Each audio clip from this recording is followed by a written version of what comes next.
Morning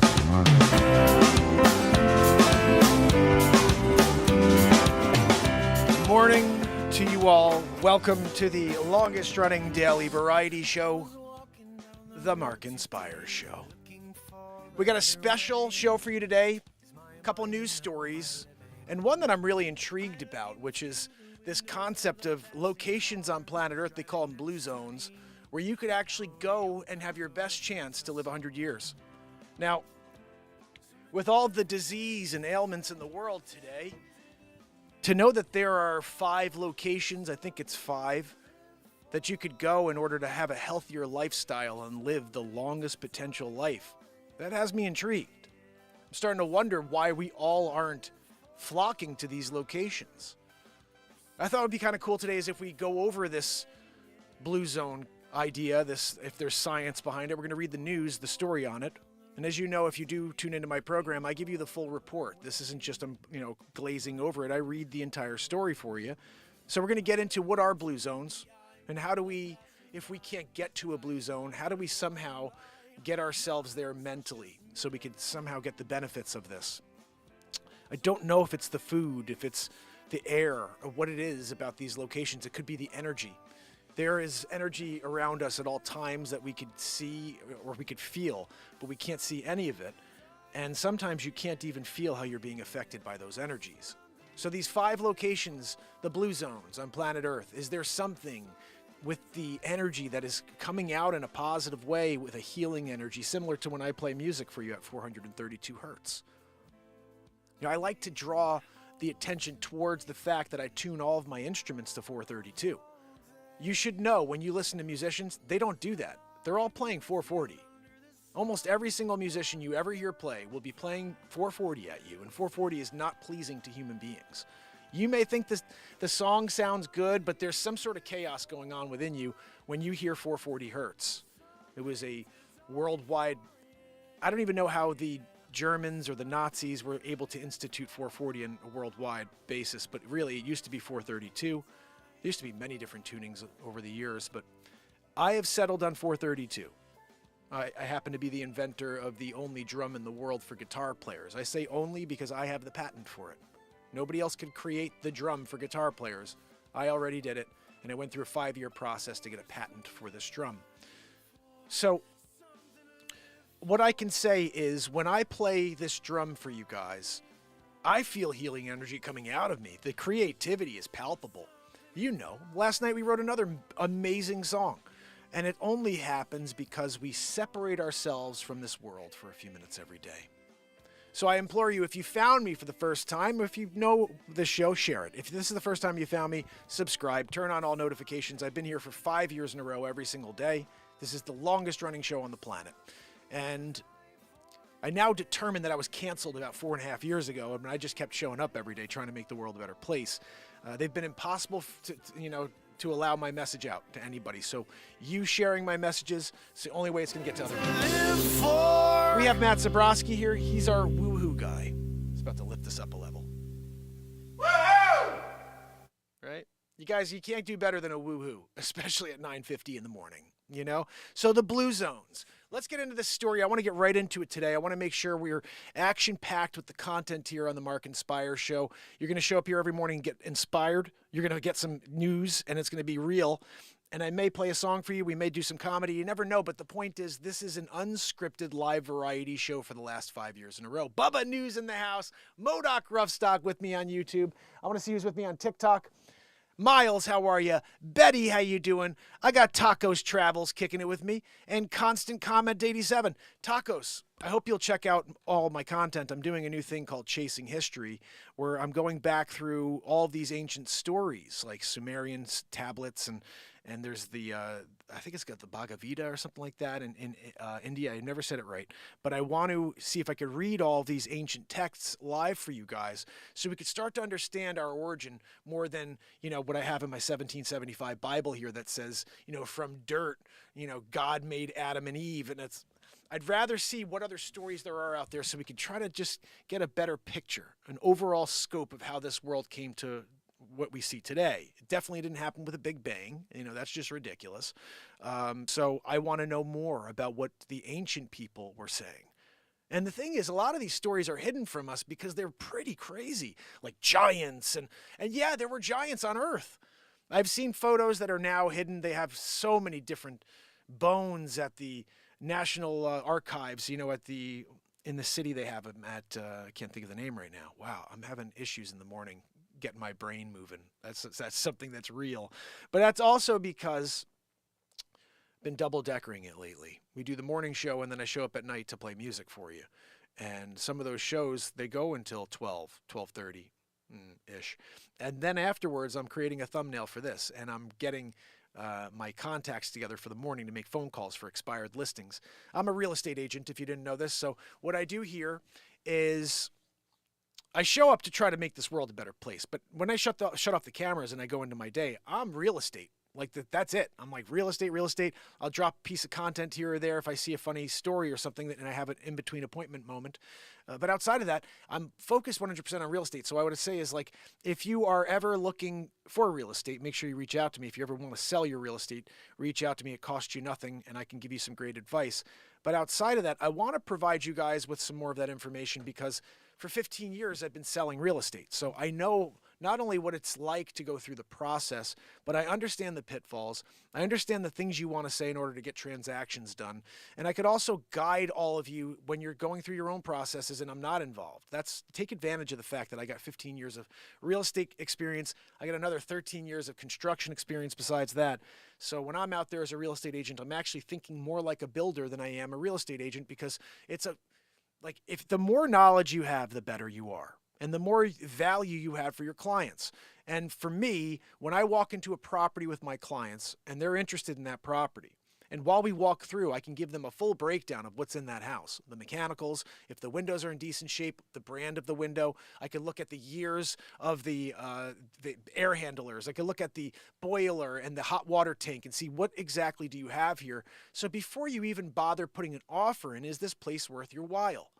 I can't tell you the amount of times over the years that I've seen agents in my office say, hey, Mark, can your father or can you come and take a look? My client wants to put an offer on this, but we don't know what is involved with the renovation. And we're really nervous about this, so we're not going to put an offer in until we could have a contractor through. You just lost the house, especially in a market like this. People got to move before you make decisions. This is a really important detail if you're in finance and you're getting into the real estate market to buy. Take these words and listen to them very, very closely. Finance is about doing your research up front and figuring out what the stocks are, what the moves are, and you do all your work before you invest. Real estate is the complete opposite. It's counterintuitive to people in finance because what you do with real estate is you act first and do your research later. And I know that sounds weird, but when you do your research after you act, you have this 7-day window that nobody realizes. These people think I'm putting an offer in now, I'm locked in, my money's now at risk. No. You have multiple contingencies when you put an offer in. The first one is your inspection contingency. So what we're doing with this inspection contingency is we're taking a fine-tooth comb out and a chisel, and you're digging to try to see if there's anything there that makes you want to walk away from the property. This is your get-out-of-jail-free card. That first 7 days where you're thinking to yourself, do I really want to buy this property? And so day one, you put your offer in, regardless of how you're feeling. If you're like, oh, I'm not sure about X, Y, or Z, you put your offer in, you get it accepted. That's your first move. Get it accepted. And then from that point, you have 7 days to do all of that research, to dig deep and figure out, is this the property for you? This is very counterintuitive, as I said, for buyers to do this when they're in finance or they're in a business where they do all their research up front. You need to understand real estate works the opposite. You have time to do your research. You just don't do it before you move because 50 other people are going to buy that property. You got to jump on it first. Once you have control, then you do your research. I've walked away from many properties with my clients. And I'm the first to tell them, look, I don't feel comfortable with the fact that you've got an oil tank over here and they're not willing to remove the oil tank, something like this. There are a few things that sellers have to have done before they could sell a property. It has to be safe. You can't sell a house with a leaky oil tank, with a septic system that's not functioning. That all has to be working when you sell a property. So when I have sellers who are like, well, I'm not going to fix that, I always tell them, before you kill this deal, just keep in mind, you're fixing that issue. because you have to be able to sell a safe house that someone can move into and live in. And you can't sell something like this with a septic tank that's not functioning, or, the house isn't running. It's not up and running. So there are situations where builders they'll buy properties like this. They don't really care. And then there's no issues. But when someone's going to move into a house, it has to be fully functional.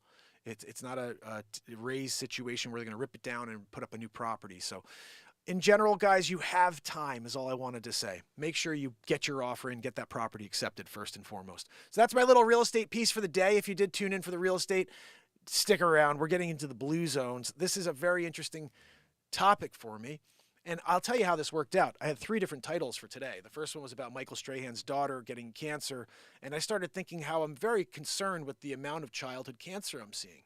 And it's not just a few, it's a lot of cases. And those are just the ones we're seeing in the news, guys. One of my very good friends, I love my buddy, his daughter just passed away recently from neuroblastoma.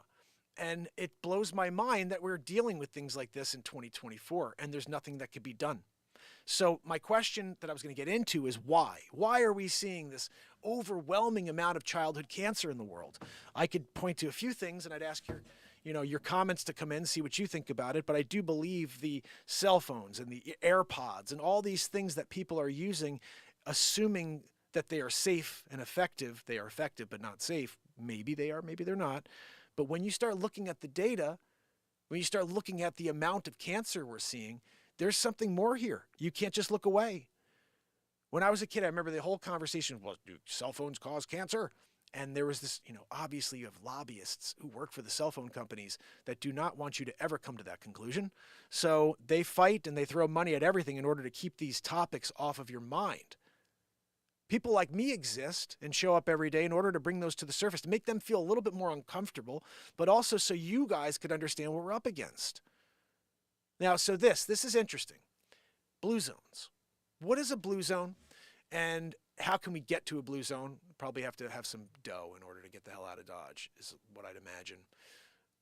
And so I had a second story, which is, do you want to live to 100? And this cancer surgeon says he has a formula. So maybe we should start with this, then we'll get to how I got to the blue zone. Because this is what intrigued me in the first place, and what I was going to do the news on this after I saw the Michael Strahan story.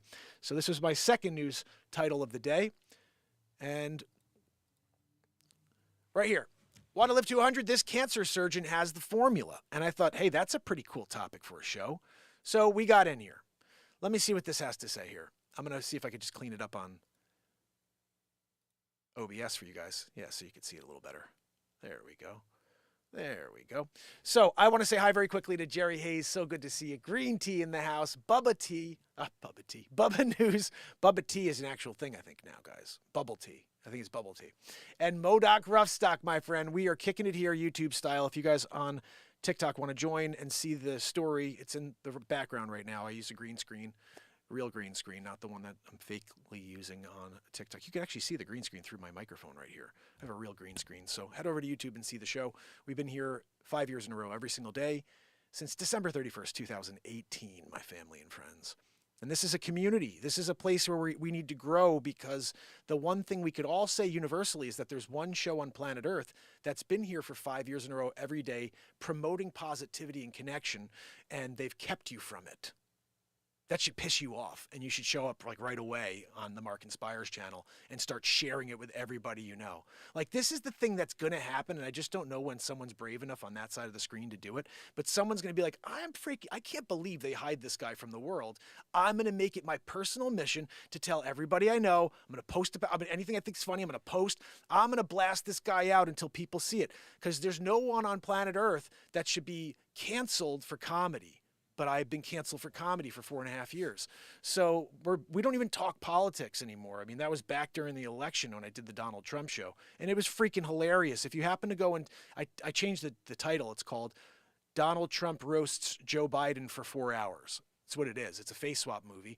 And you see Trump, you see everything bad Biden did, and Trump's commentating on it. It's the funniest thing in the world. But they hid it from you because I hit on so much truth in those 4 hours and 20 minutes, I think it is. Roll it up. And you know what I mean? So you should check that out. Anyway, we're back to the story here. News of the day. Do you want to live to 100? It's a good question, honestly, because it depends. Is it a healthy 100? You know, you don't want to be that guy who's got like drool coming out from 87 on, but I live to 100. Yeah, that's not good. So let's see what the cancer surgeon has to say. What is the point of delaying death if you don't want to enhance life, asks Dr. Peter Attia. It's a question to which the former cancer surgeon turned management consultant and now best-selling author devotes his life. The secret, says Attia, is to focus less on how long we are living and more on how well we are living. This goes back to what we were just talking about. To get to a platform every day that's lifting you up with positivity and inspiration and helping you get away from the negativity of this world, that is a way to help your living.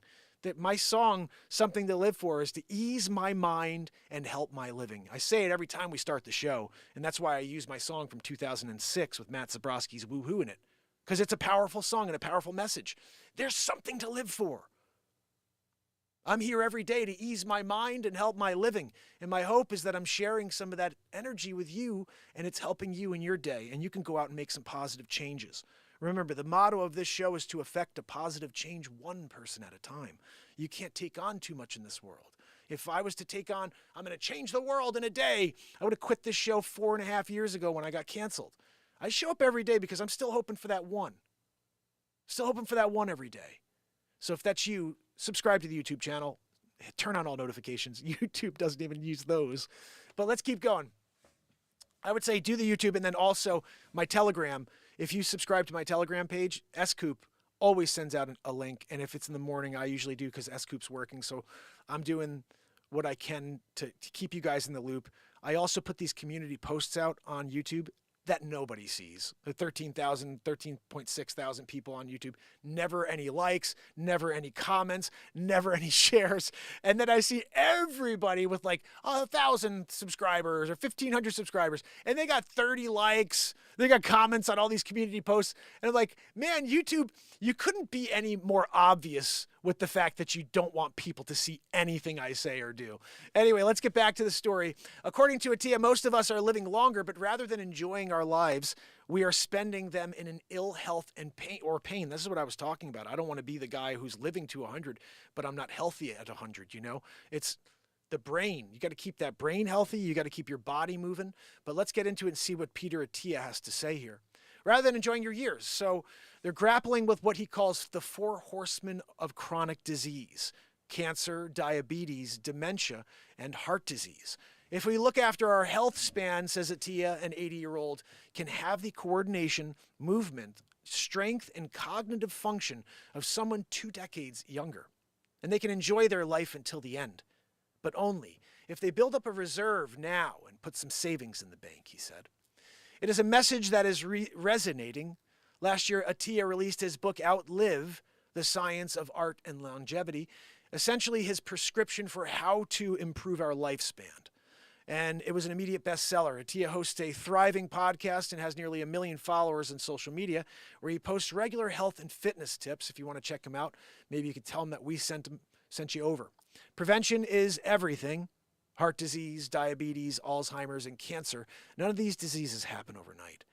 Even if a person has a sudden heart attack, that's a process that's been going on for 30 to 40 years before the heart attack. If you want to treat chronic diseases, you can't act with an acute medicine playbook. Your prevention must take place over decades.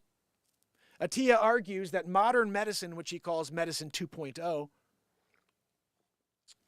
has reached the limits of what it can do and requires a reboot. We are living in a far better life than anyone can have imagined 5 generations ago, and Medicine 2.0 has been very successful at treating infectious diseases and acute illnesses. Let me see if I can move this. I hate having to look to the left.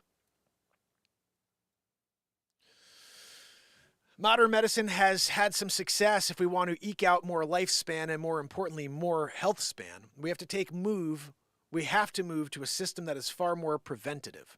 That also relies on nutrition, exercise, emotional health, and sleep. It would be good of Medicine 2.0 and a bolt on strategies for Medicine 3.0. Attia himself embodies what he recommends to others. The father of 3, who now runs a private practice, has demanding daily exercise routine, mixing it up between cardio training on a bike and strength training with weights. His hobby is archery, And he goes walking at the weekend. And he goes walking at the weekend? Is that right? At the weekend? His hobby is archery and he goes walking at the weekend. Isn't it on the weekend? He goes walking on the weekend? Is it walking at the weekend? Somebody tell me. English. Who's the English specialist out there? His hobby is archery, and he goes walking at the weekend. Do you walk at the week? I'm walking at the weekend. I can't wait to get there. I'm going to walk right at it. I've never heard anybody speak like that before. Who is this person who wrote this story? Laurel Ives. Laurel Ives. She put this story out on January 10th, and she said, walk at the weekend. Not sure if that's an error or if I'm just a mental case. You gotta let me know. Yeah, Mark, you're a moron. It is walk at the weekend. Oh, it is? I didn't know that that's what you were doing. I thought you walk on the weekend. You're like, I'm doing this all week, but on the weekend, at the weekend. Let's move forward because clearly we have a Shakespearean, trained writer here that I'm reading. This is real poetry. So he's walking at the weekend, guys. Let's move forward, okay? He also spends the last 2 hours a week doing exercises focused on stability and strength. This is actually really good information, guys. Like, I don't do cardio training on a bike. I don't do strength training with weights. I don't archer. I'm not an archer, I shot the apple off of their head. Like, no, that's not me. But I do go walking at the weekend. No, but realistically, I think that if we all just did a little more, stretch more. That's another thing I didn't hear him say, but stretching I hear is massive for our health. I don't know why. I don't do enough stretching, but if you stretch your body on a daily basis, there's a health benefit to it. Just like taking your shoes off and standing on the earth for 15 seconds. You discharge and you reconnect with source, essentially. So, and I haven't done that in a while. It's cold, but I'm going out after this show. I'm taking my freaking shoes off. I'm taking my socks off. I'm going to stand on the earth for a minute, maybe 15 seconds. You could feel it. It's amazing. Sometimes like you feel tingly where you let all of this negative charge out of your body back into the earth. And it's like, man, I didn't realize how powerful that was. Your whole lower region of your body, just like something's released. I can feel right now. I got all this, you know what I mean? Because we're here in this world of just disgustingness. And then our shoes, the rubber soles in the bottom of our shoes keep everything within our encased soul here. It's like we don't have the ability to let it out. We're not touching the thing that we came from. So anyway, interesting stuff. His priorities, he spends 8 hours a day sleeping. Hold on. Sure, I spend 8 hours in bed every night. He's careful about what he eats and he drinks, and he's candid about his struggles with emotional health, and he works every day to stay calm and happy. This is very interesting stuff. I mean, the other thing I have to say, someone like this, typically when they're saying all these things about how you could do this, we could live to 100, they're not also mentioning the recognizing the difficulties and the mental struggle that we all face on a daily basis to get through life. They typically, when they're doing these, guru stories, and look, I have this, this thing that's going to save your life. It's only that. You never hear the, hey guys, look, I know I still deal with shit too. You know what I mean? Like, yeah, I'm doing X, Y, and Z because I want to have this chance to live to 100. But man, I still got a lot going on. I got 3 kids, and there's bills and everything else that goes on. We have clients, and people are demanding and certain they expect, and so all of this stuff weighs on your shoulders. And then you have he's an archer, But whatever you're doing, it's to stay balanced, and that's what I like about Peter Attias here. Is he's telling you how he's going to hopefully live to 100, but the best way to possibly live to 100 healthily. And I don't sleep 8 hours, guys. I need to start doing that because I don't get enough sleep at all. I mean, there were nights I got like 3 hours sleep, 2.5 hours sleep and this is early on in the show. I was on so late thinking, oh, the longer I'm on, then we'll get people to find me. And nobody ever, he's like, when you're canceled and you don't know it, you're just like, okay, well, today I'll do another new comedy movie, literally create it live in the moment, hour and a half full feature film, and people will find it. And it's like, okay, well, I guess I'll do another full feature film. We did 9 of those. We wrote probably 1,200 songs here in the last 5 years. Every single day we write music. This is yesterday's song.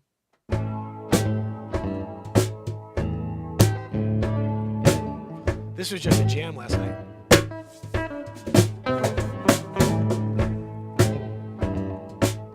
I was just ripping on that last night. I sang something, I don't know, but I didn't loop any vocals in this. I wrote my last breath. This was 2 nights ago. So every day I write a piece of music based on what's written in that chat. You can't keep a good man down. You can't keep a good man down, no. I'll fight you with my last breath. Listen to that. You can't keep a good man down. I'll fight you with my last breath. That's the message of the guy who's been showing up for 5 years in a row every single day. You can't keep a good man down. I'll fight you with my last breath. And I have to thank Trish Killian for throwing My Last Breath up on the screen, because that's why that song exists. I don't know where I'm going to go when someone writes in My Last Breath. My last breath, my last breath. There's something there immediately. Just I hear a piece of music when I hear My Last Breath, and then I start playing, and then all of a sudden lyrics come, and then we sing that. You can't keep a good man down.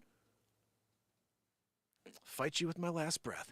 So there we go. This is the story of the day from Peter Attias. I'm going to move forward to the other story. This is the bigger one, which was Blue Zones, you know. Actually, this is real quick, guys. I just have to point this out because this is a story that came on, and I think this is really just to try to scare people. So let me just make sure you're aware, because clearly they're trying to now blow this out of proportion. Yeah, you're sure right, Joanna. She said that Portuguese blood has persistence. Not joking.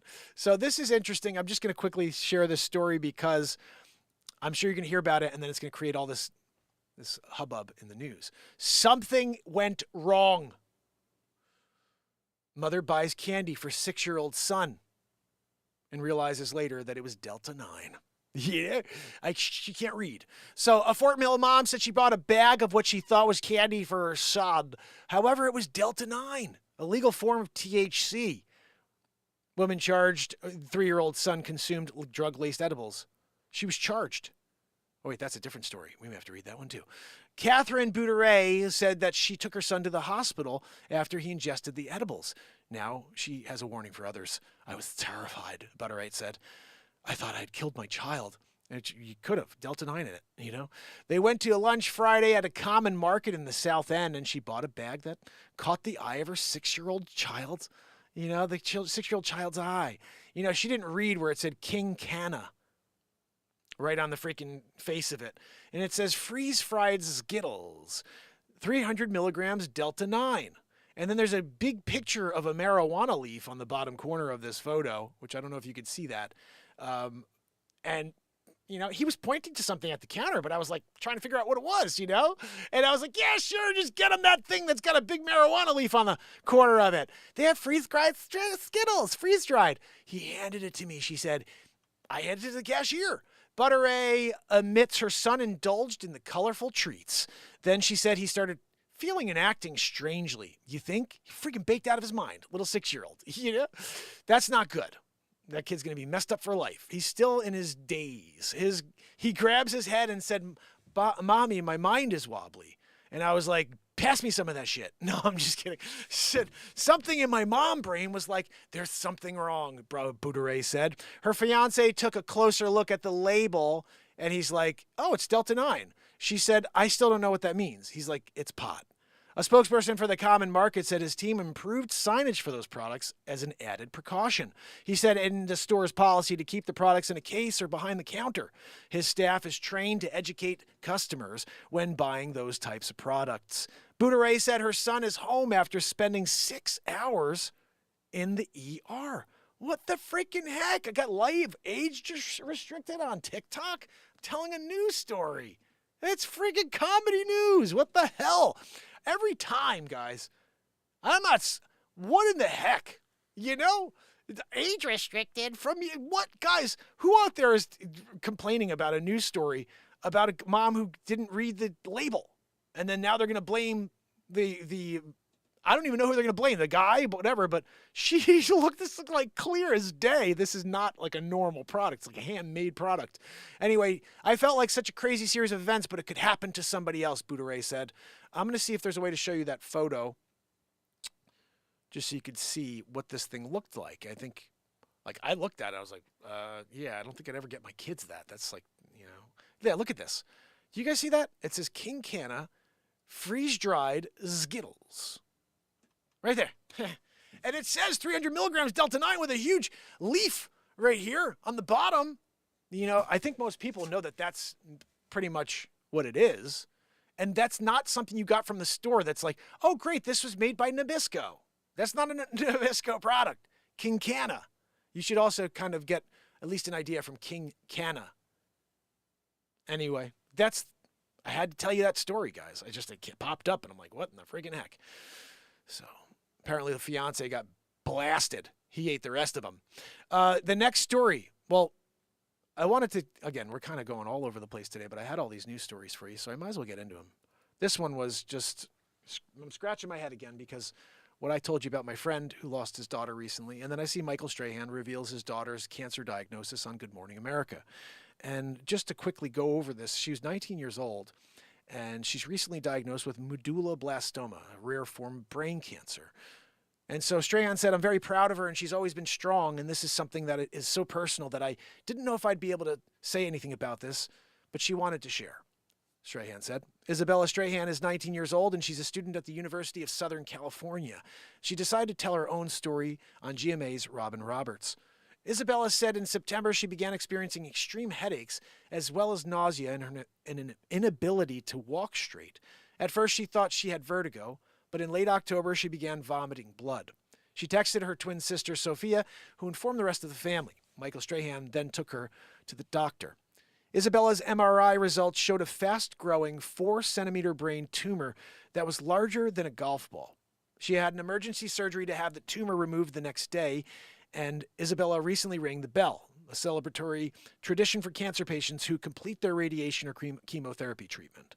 Isabella had 30 sessions of radiation and will begin chemotherapy at Duke University in February. I just want to stop here and ask you guys, because I need to know if you guys have heard anything about these things. I had a very interesting conversation early on in the show. And I brought a gentleman on who talked about a product called 714X, I believe, 713 or 714X. And Charles came on, and he worked with the inventor of this product. This product was curing people of things. And one of them was the Big C. And so basically, what's interesting is this guy's in Canada, and the treatment was pretty simple. When you go and you get 3 different blood infusions, or these infusions that go into your inner thigh, like right by your, like dongaroo, and you go in with this triple shot. And what happens is they take a blood sample before, and then they take a blood sample after that 3rd infusion, and you see the blood went from globular and like an amoeba form, like in the first shots, to perfect blood at the very end. And he's showing me how when they went from one to the next, they're testing, and they went from having the Big C to not having the Big C. And so this guy's out there fixing that issue for a little while. A U.S. senator winds up getting the Big C, and he calls on this product and says, look, I want to be saved. So he calls on this product, 714X, and the guy makes it available for this senator. Senator winds up curing himself, and then he goes to the FDA and he has them make the product illegal, so nobody else can use it. And this isn't, Charles explained to me, this is not the first time. This is not the first time that's happened. In fact, he said there were 7 different solutions to that Big C problem in the last 100 years. And every single time, the person is removed from the world in some way, sometimes literally removed from the world.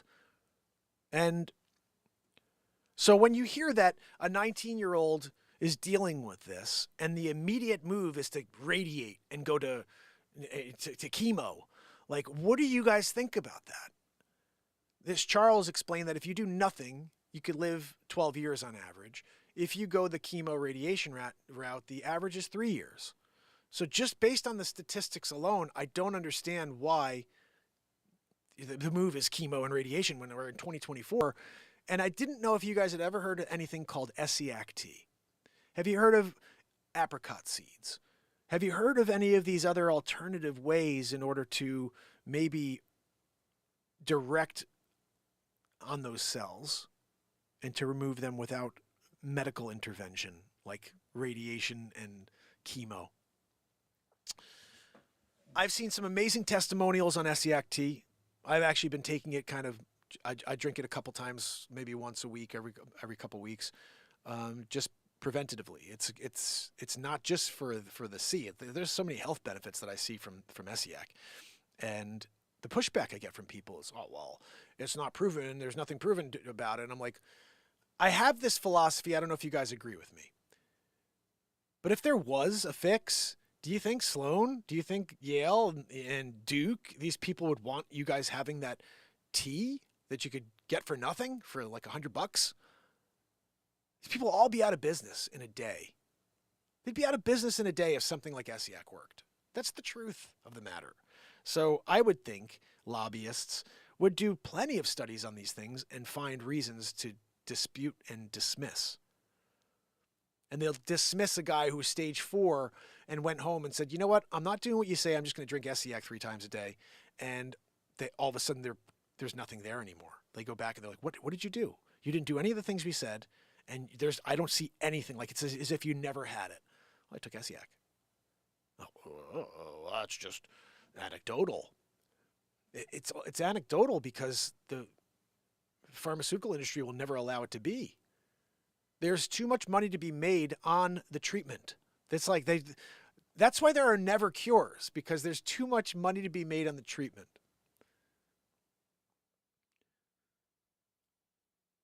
And that's why I was actually most in fear of this last 4 years when they were pushing everybody to go and do this stupid thing that didn't do anything positive for people at all. It's just making people sicker. Is I was literally thinking it's just going to make people sicker. And then what they're going to do is create new drugs to treat the people who they made sicker. It's like a freaking roller coaster ride, isn't it? And if you hear this really interesting speech by Rockefeller to the, I don't know who he was saying this to back in the day. It was like the Bilderberg event or something. And he said all these things. He's like, look, we're going to feed them poison, and then we'll feed them more poison, and they think that we're helping them, but we're just giving them more poison. And it's like, okay. He's like, he told you, and then all of a sudden, I remember it was like Jesse Ventura comes along, and he's like, come on, guys, it's Jesse Ventura. And he's out there doing these like, well, you tell me, Alex Jones, what are we talking about here? And so Alex Jones is like, look, in the very near future, I'd say they almost sound alike in a weird way. But Ventura's like doing this show about conspiracy theories. He meets this doctor, and she's like, I'm getting out of the United States. And he's like, where are you going? Why would you leave the United States? And she's like, I got to get out of here because in a very near future, could be today, could be next week, could be in 5 years, we're going to be under forced compliance. It'll be under voluntary. Like, if it's voluntary that you do this. And he's like, well, what do you mean? She's like, well, inoculation. And he's like, what? This is like 2009, guys. And she's like, they're going to force everybody, but say that it was voluntary. And it's going to be the end of humanity, essentially. And when I heard this, like before any of this went down, I was like, wait a second. I remember hearing this thing on like Ventura's show about this. He's like, that's right, guys. I'm like, whoa, Ventura got it right. I'd love to talk to Jesse Ventura, get him on the show and be like, Jesse, when you saw this thing hit and they were like, all right, guys, everybody weigh 7,247 masks. When you heard Dr. Weasel Faraci come out and start hitting everybody with that, like, hide your poopy pants doesn't work. You got to go get, what's the name of that crap they were using that was just the worst? Like, remdesivir. You got to get a remdesivir. If you don't get a remdesivir, you're not going to get better from the COVID-bovie. The problem with the remdesivir is like when people were using that for Ebola, 53% of them had renal failure. They died because of it after 5 days. So what was the strategy with remdesivir? Oh, we're going to only give it to you for 5 days. So then when people die after that, you could just be like, it was the COVID-bovie. Exactly. Anecdotal. It's all anecdotal, guys. Everything that's said in life is anecdotal unless Dr. Weasel Faraci says it. And then it's like, we got to trust that guy, Weasel, Dr. Weasel. My favorite, I created a meme that didn't take off, and it totally should have. I made a t-shirt out of it. And it was that whole, you're not a horse, you're not a cow. Come on, guys, you're not a horse, you're not a cow. And then right on the bottom, I said, no, you're a guinea pig. And I threw a guinea pig at the bottom. Best freaking meme ever. It's out in a few places. I even put MP Renaissance Man on it to take credit, because at the time, that's what the name of the show was. But that's what it was. The whole time I'd be like making comedy about it, and they were like, we can't let this comedy be seen. It's too close to the truth. I'm like, oh my goodness, man. If people actually, and Trish talks about this sometimes, if people saw the Donald Trump show I did, the movie, and they see the whole 4 hours together, the amount of context you get, and then all of a sudden looking back and be like, holy cow, that came true. That came true. That came true. And I was joking about it all, but my jokes were intended to strike because I knew it was all going on. Like, my favorite moment was April 9th, 2020, when I created episode 16 of the Donald Trump Show. And that episode is called The Gates of Evil. And the concept, or just the overall scope of that episode, was Dr. Evil, Bill Gates, Dr. Fauci, George Soros, and Vladimir Putin are trying to take over the world together. And it's the funniest scene in the world. It's hilarious. On April 9th, 2020, 15 days after we closed down the country, I created that episode. And Dr. Evil says, oh no, I'm sorry, Dr. Fauci says, remember, we need to strike fear into people so they think that they need it. Referring to the bugaboo. And that whole line, remember, we need to strike fear into people so they think that they need it. And then we had 4 years of striking fear into people so they think that they need it. But I said it on April 8th, 2020, is Dr. Weaselfroggy. And so I was so far ahead on every single thing going on because I didn't tune into the news. On July, I want to say 19th, OAN came out with the story on Hunter B. about Burisma and about all that stuff. It didn't come out to you and to the entire world until 2.5 weeks before the election. When it came out, I was like, what the I put that story out the day after OAN did. I made Donald Trump Show episode 19. It's called Biden Behind Bars. Bar none, one of the best Donald Trump shows. I didn't know who Zelensky was at the time. I thought Zelensky looked like the guy who banged Stifler's mom in American Pie. And so I made reference to the book. Yep, the guy who begged Stifler's Bob. Look, he's winning bigly. Look, Stifler, I'm begging you, Bob. Yeah. Oh, and like Catherine Zeta-Jones, there was this reporter who popped up. She looked like Catherine Zeta-Jones. Was like, look, I'm not sure what Catherine Zeta-Jones was saying there, but we're winning big league, And it's a crazy, funny episode. And then at the end, I refer to Hunter B as, and this is something I still believe could be the case, that Hunter Biden is actually the guy from Scream, Billy Loomis. Right? You got to think it's the same guy, right? I think Hunter Biden was in Scream. I don't know. Skeet Ulrich. Guys, sometimes you see Skeet Ulrich on the street. And you're like, Skeet, how you enduring that crack? He's like, no, I'm not Hunter B. I'm Skeet. My bad. My bad. I thought you were Hunter B. cracking it out, with the big guy. No, I'm Skeet Ulrich. Murderer from Scream. Drew Barrymore. That's what I did best. Billy Loomis. But Hunter, if you go to Hunter B's IMDb right now, you see he's taking credit for Scream. You guys, you're like, nah, maybe there's a resemblance. Same guy. You're going to see that in the future. There's an episode. Uncovering the truth about Hunter B. He's really Skeet Ulrich. By Menon. So guys, we didn't get to the Blue Zone yet. I want to tell you about these Blue Zones because this is extremely interesting.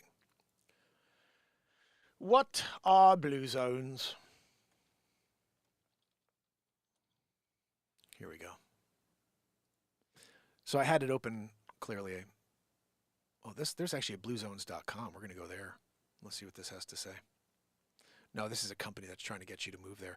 I was going to say it would be kind of cool if I went through and looked at some real estate in some of these Blue Zones to give you an idea of what it does cost to move to these areas. Let's see what this is right here. Why people in Blue Zones live longer than the rest of the world. I'm going to give you guys this link so you can look at it as well. If you are on TikTok, head over to YouTube. The link is in the bio. And also subscribe. and turn on all notifications. Why is that not working? All right, well, that's not going to work. You can't see the story, unfortunately.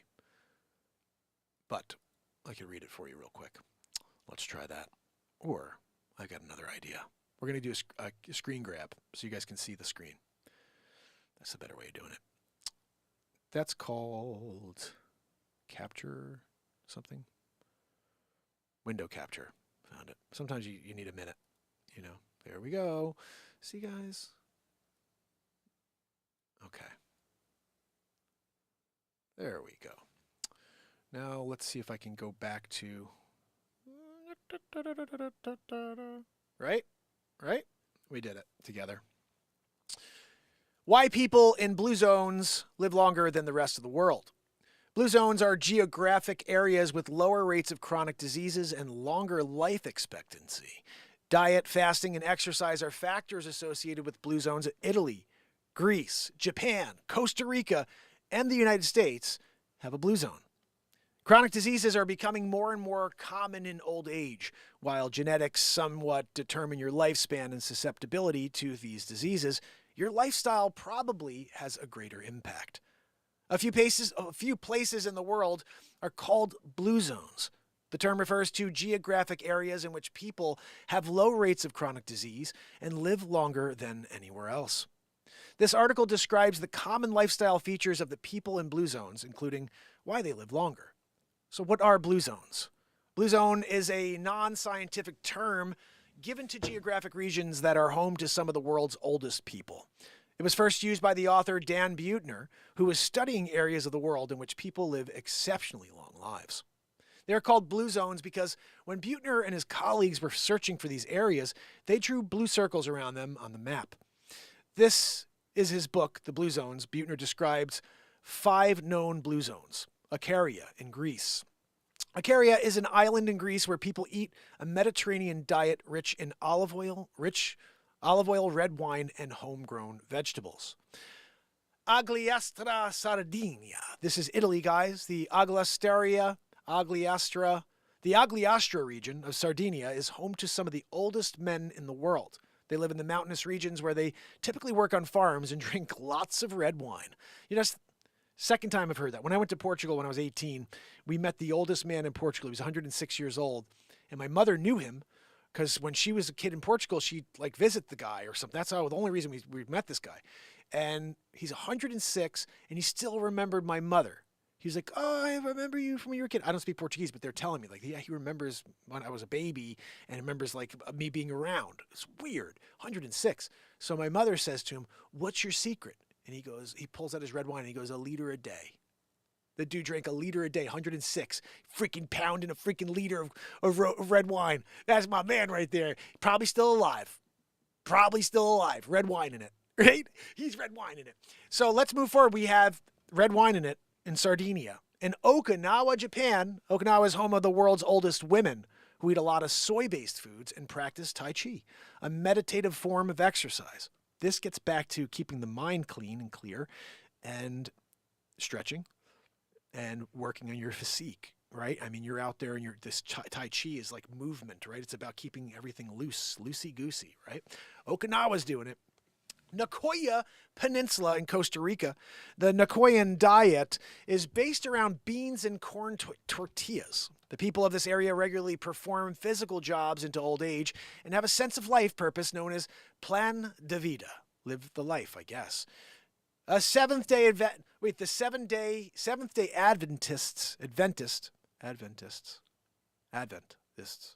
The Seventh Day Adventists in Loma Linda, California. How freaking hard is it to say all that? The Seventh Day Adventists in Loma Linda, California. Loma Linda. The Seventh Day Adventists, I have to say it again, are a very religious group of people. They're strict vegetarians and live in tight-knit communities. Although these areas are discussed in Buettner's book, there may be unidentified areas in the world that could be also blue zones. This is what I wanted to get into. Are there other locations that we can actually get to? Like, is there one in Connecticut? Yeah, and just like, okay, I'll go an hour away and live there instead. A number of studies have found that these areas contain extremely high rates of nonagenarians and centenarians, which are people who live over 90 and 100, respectively. Interestingly, genetics probably only account to 20 to 30% of longevity. Therefore, environmental influences, including diet and lifestyle, play a huge role in determining your lifespan. Below are some of the diet and lifestyle factors that are common to people who live in blue zones. Blue zones are areas of the world where people live exceptionally long lives. We already have that. People who live in blue zones eat a diet full of whole plant foods. One thing that the blue zones have in common is they primarily eat a 95% plant-based diet. Although most groups are not strict vegetarians, they only tend to eat meat around 5 times per month. That's interesting. So every other day they're eating veggies. A number of studies, including one over 500,000 people, shown that avoiding red meat and processed meat can significantly reduce the risk of death from heart disease, cancer, and a number of other causes. So a number of studies, including one of over 500,000 people, have shown that avoiding red meat and processed meat. So now it's bad, like you can't eat red meat? I thought it's good to eat meat every once in a while, like you need the iron. Now they're telling you don't even eat it. I think that it's also not good to be a vegetarian, right? Like, man, I don't know. You can't get the right information from anybody. Oh, someone's calling in. Let's see if we can take this call on the air. I'm not sure how this is going to work. You guys ready? I think it's connected. Hello? Gianluca. Let's see if we can get him on. Oh. Try to get Gianluca on the air here. Gianluca, you there? Good, buddy. Hold on. I'm trying to see if I can get you on the air with us. Give me 1 second. I'm going to try to plug my phone in. Let's see if this brings you in. How you doing, Gianluca? Worst case, I'll pull the phone closer to me, and then we'll see if we can just do it that way. How you doing, buddy? I can hear you, but nobody else can, so I'm trying to see if I could get that working. Let me just, I'm just trying to pop this on and see if this connects us. Are we working now? Say a few things. Gianluca, you there? True stuff. That was free. Salt and light. Now I got you, buddy. I got you on the air. Excellent. Yes, sir. How you doing, Gianluca? Where are you calling in from? Hey, I'm calling out of Delray Beach. Oh, nice. Florida. How's the weather down there? You know, today's the first day. It was been rainy. It's been chilly, and the sun came out about 77 degrees and sunny. 77 degrees and sunny. I love that. Yeah, I'm here in Connecticut. It's about 36 degrees. We're dealing with it, you know? So, what can we chat about today, buddy? Hey, so I wanted to call and talk to you about, you know, first of all, how it all ties in. You know, there is the Book of the Essenes. I want to talk about some scrolls. I've been looking a lot into the Apocrypha, thanks to you. Oh, awesome. Book of the Essene. Yes. So it was, they spoke about the praying and the fasting. This were Dead Sea Scrolls. Oh, okay. So the Book of the Essenes, they were doing a lot of fasting. There was a protocol. They would chew the food, get all the sustenance out of it, and then spit the fiber. What was that last part about the fiber? Last time I did a fast, they would get rid of the fiber, spit the fiber out. Oh, okay. They would chew their food. So I wanted to pick your brain a little bit. If you got into some of the Dead Sea Scrolls, if you know about the Essenes? Now that I haven't heard about, but I do know obviously about how they took a ton of books out of the Bible at the Council of Nicaea, but I haven't seen the book of. Can you spell that Essene? It is spelled S. I mean, sorry, E S E. It almost looks like S. ESE? What was the rest of it? ESSENE, I believe. Okay, here we go. Book of Essenes. All right, let me pull this up so everybody can take a look at the screen with us while we're looking at this and see what it is exactly. The book. Okay, so there's a lot of questions. People asking if the Essenes are in the Bible. So it sounds like they may have been in the Apocrypha. Is that correct? I'm not sure. All right, let's see if we can figure that out together. Because I think, now I pulled up the 1560 Apocrypha. I have not had a chance to read it for everybody yet live. I'm going to do that because I want to get into some of these stories like Bell and the Dragon and all these things that they don't, I think it's Bell and the Dragon. Yeah, maybe Bell and the Dragon.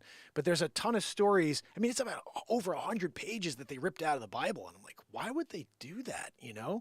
That's what really you're probably like me. I'm a guy who wants to read it all and then determine what I believe at the end of it. And for them to say what we're allowed to see really bothers me. That really bothers me. Like in a certain time in history, they said, well, we don't want Mark Pyers to read this one day. Well, what the freaking hell? Why?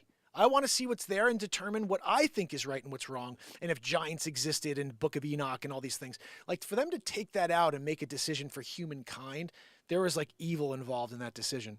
What the hell? Oh, they just disconnected. I think they're jealous. I just got disconnected on TikTok. I don't know if it was because of what we're talking about. I can't see why that would be the issue. But was Jesus trained by the Essenes? We do not know whether Jesus was an Essene, but some scholars feel that he was at least influenced by them. There's a story, Gianluca, I'm not sure if you heard this or if this is accurate, but that Jesus, the reason we don't know anything about him from when he was 12 to 32 is that he went on a pilgrimage and just like traveled the earth.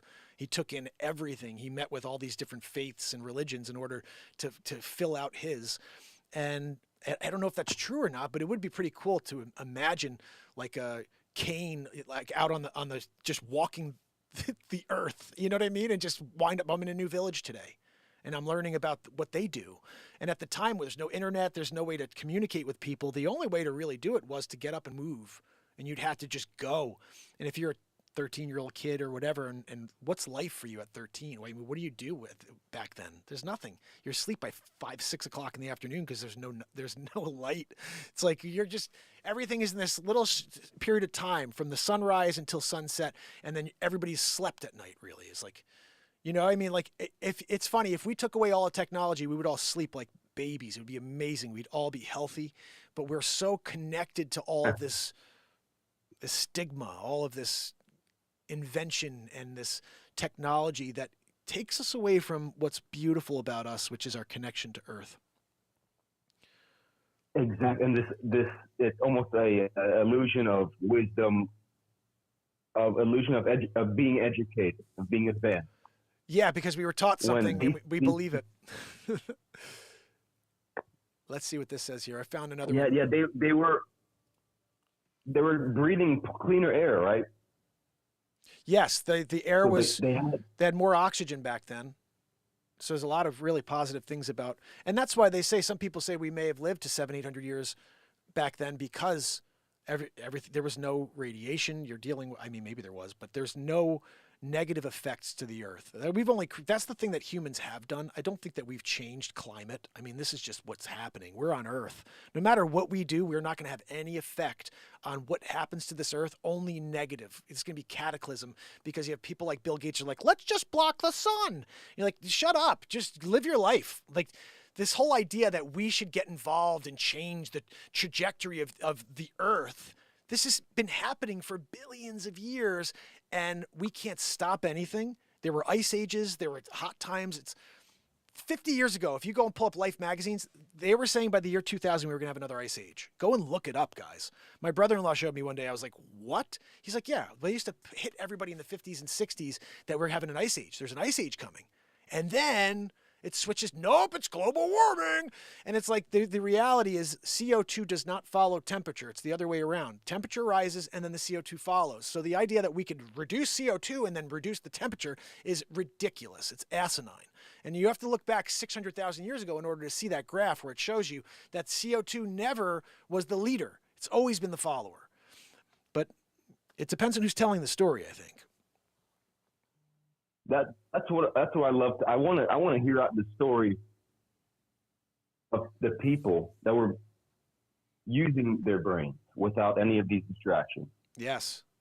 And maybe that's great. I love how they took it out because it's almost a double truth. That's actually a good point. If they left it in, then nobody would know how special it is. That's a really, really valid point. If we're here and we knew that every single book ever was in that Bible and it's 5,000 pages long or whatever, and we'd just be like, okay, this is an old book, and they gave us everything so we could round it out, and there would be no conspiracy at all. Everybody would just be like, okay, we have the entire document, but we don't have the entire document. I wonder if someone could actually mathematically tell us how much percentage of the original Bible we actually have access to today. Like if it was 100% with the Apocrypha and all these other things that they took out of Council of Nicaea, what percentage do we have left? Is it 53%? It's 53% of the original Bible, or 67%. Like, I would love to know if somebody actually knows what was in there before the Council of Nicaea. So I have something here. I'm just going to read this quick for you. Who were the Essenes? Facts and the meaning from the Bible. An almost forgotten Jewish sect until the discovery of the Dead Sea Scrolls. The Essenes were a small separatist group that grew out of the conflicts of the Maccabean age. So that's interesting. I never heard of the Essenes. Actually, maybe I had, but I never really looked into it before.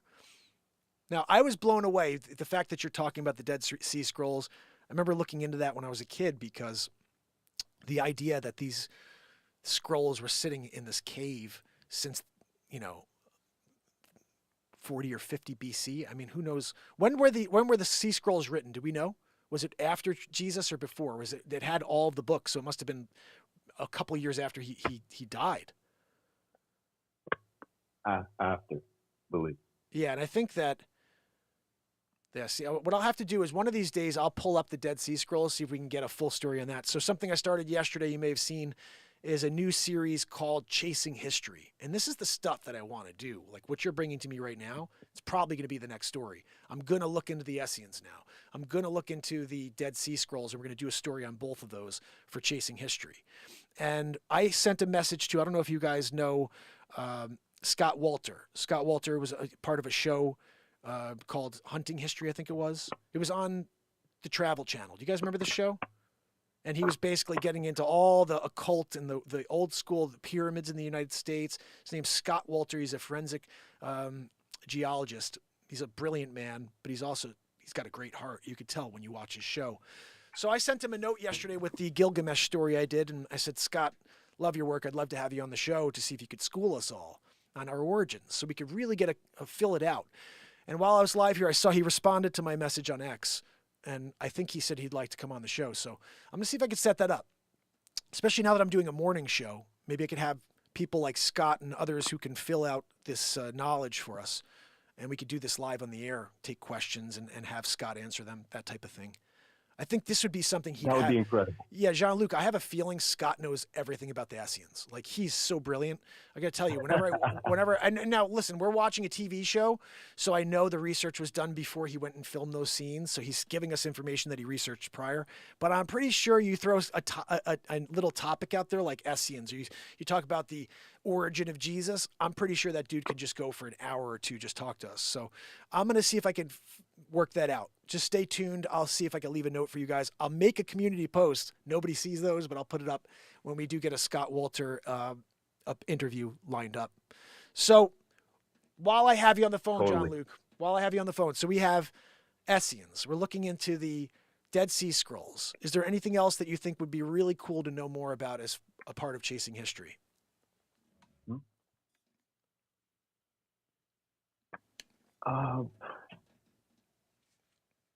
Like, I was actually thinking. I was in the Sistine Chapel like 3 months ago. You were at the Sistine? Yes. I did that. Yeah, and to be honest, I kind of liked the market. I kind of like the local market down the street, a few blocks away. Really? A little bit more. Wait, you like the market better than the Sistine? The Sistine, they say you have to, if you were to look at every artifact for 60 seconds in the Sistine Chapel, it would take you 2,000 years. What? There's that much there? But there's so much there. Wow. There's Egyptian artifacts, Babylonian, Sumerian, and you almost have to have a strategy before going in there to know what you're looking for. Wait a second. Now you have me very, very curious. So you go into the Sistine Chapel, which is directly connected to the Catholic Church. And within that Sistine Chapel, they have history that's connected to the Sumerians, to the Egyptians, so on and so forth. Is that what you're saying? Correct. So what they're saying to us is, morons, there's more to the story. You know? That's what it seems like to me, because I haven't been there. I've never been there. But like when you walk into a place like that, and what you're there to do is to understand the origin of this building. But when you're in that building and the artifacts speak to a time thousands of years before, you start realizing that this is all that's the base that led towards the top of the pyramid, which is the Sistine Chapel. In that moment, you're at the top of the pyramid, which is the Sistine, and everything there is the basis for that building. And you're telling me now that you have Sumerian tablets and Egyptian, documents and scribes and pieces of hieroglyph. Like they're laughing at us. They're laughing at us. Because they're hiding this history from us, but it's right there on display. But here's the way that they laugh at us even more, Jean-Luc, by saying, yeah, we'll let you see it. Come on down. You're like, okay, well, I am 20 years old. I'll go and take a look. They're like, oh, by the way, 60 seconds. You got 2,000 years? You got 2,000 years to see it all? Nobody can. So nobody, to your point, you have to have a strategy, because there's no way any human soul would be able to catalog the 2,000 years of information, 5,000 years of information that they threw into that building there. But again, if you told me it was all, these beautiful paintings like Da Vinci, and then you've got these sculptures, and it's all related to the Catholic religion and Michelangelo, and you've got all this stuff, I'd be like, okay, that makes sense. I love it. But the fact that you're pointing out that they have these other religions and belief systems as a part of the Catholic faith there that lead to the top of that pyramid, I'm blown away now. Now I really want to look into that. I have chills. That makes because it's right in plain sight. Right in plain sight. And I've got pictures of old world maps. I was looking at all the friezes from Raphael and Da Vinci,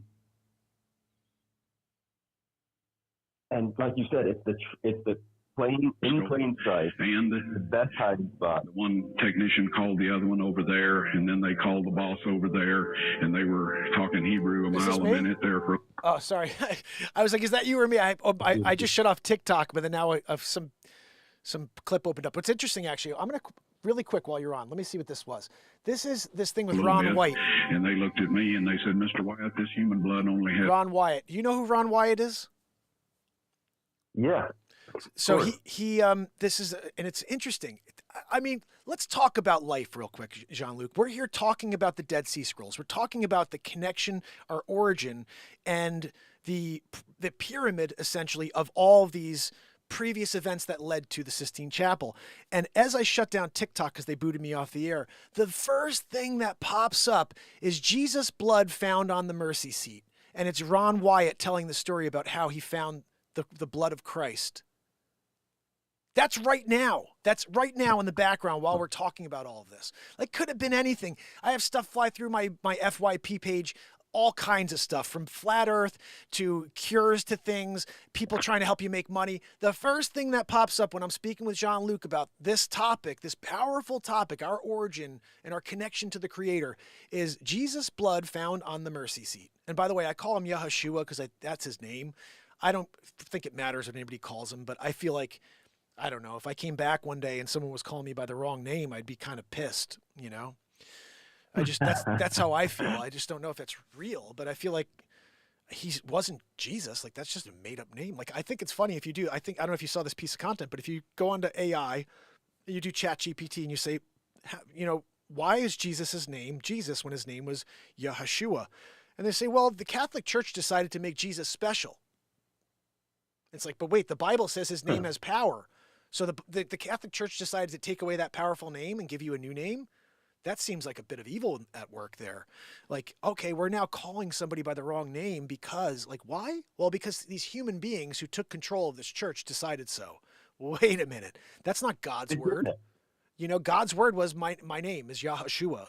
And it's like funny, if I heard someone say Jesus or Yahushua, I feel like Yahushua's got power to it. There's something to that name, you know? And maybe it's because it's such a unique name. I always think of it as Je suis in French. Je suis means I am. Ah. Je suis. Wait a second. I would rather not say any name than say the wrong name. Yes. So I'm with you there. Thank you. And wait, so you just filled in a little more for me. So can you say in French, you said Yeshua is what it is? It means I am? Oh, Je suis. Je suis, which again, if you take that and you just lengthen it to somewhere else in the world, it'd be Yeshua. Je suis, Yeshua. It's kind of like the same thing. I am. Like, okay, so that Je suis may have come from Yeshua, which these people tied to I am. That's who Yeshua was to these people maybe 6,000-7,000 years ago. They're like, well, we're translating things, figuring out, because all these languages came from something else. And so you have someone who says, okay, I am. They're like, oh, that's Je suis. Wait, no, you mean Yahushua.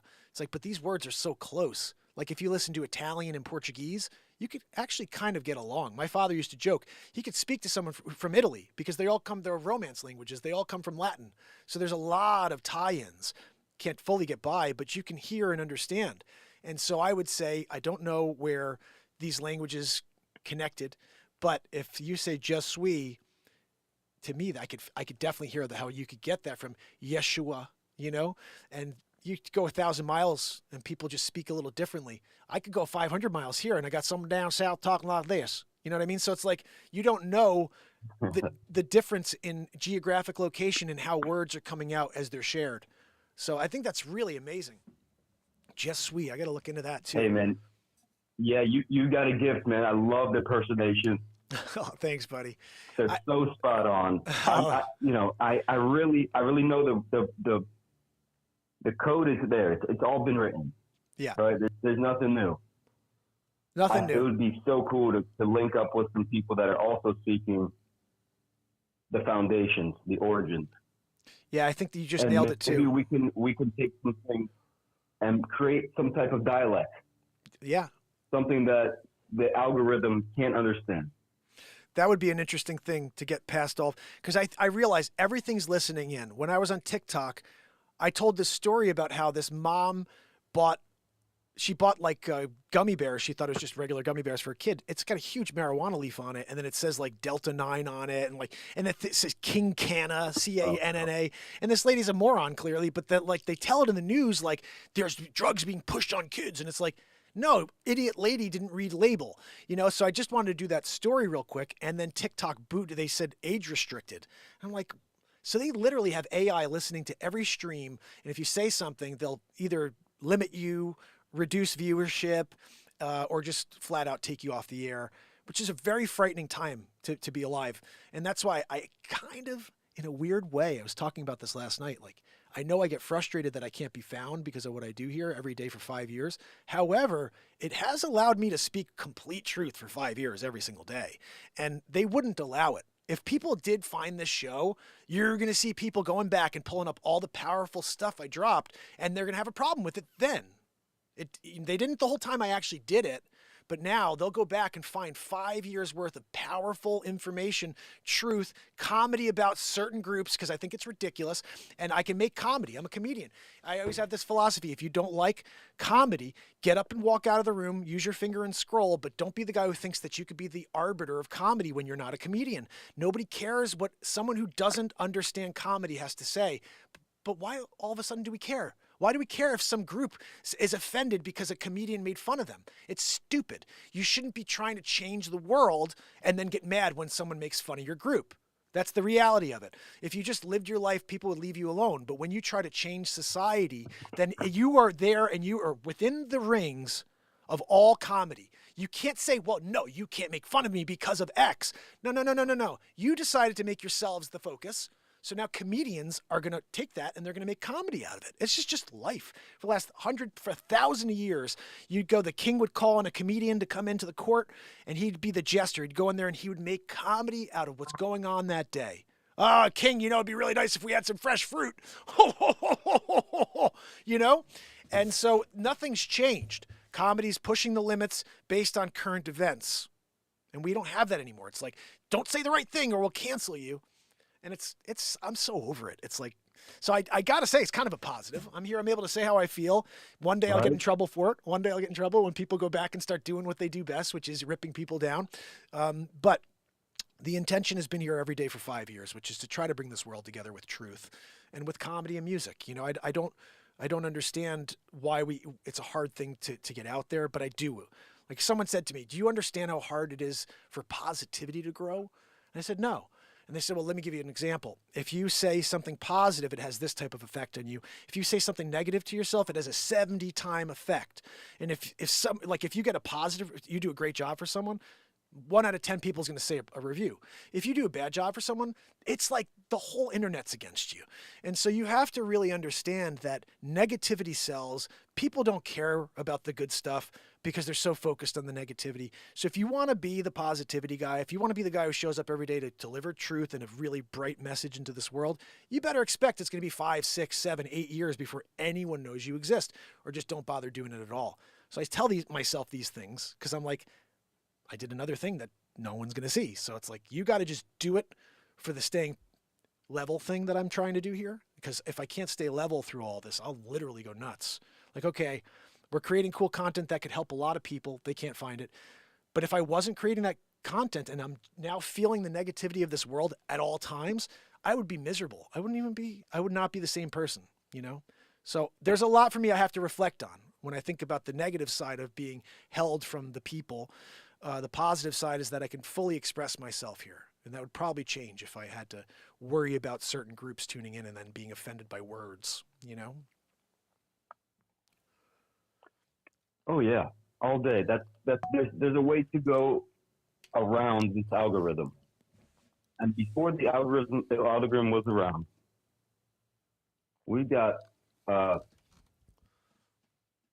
brothers and sisters that have laid the foundation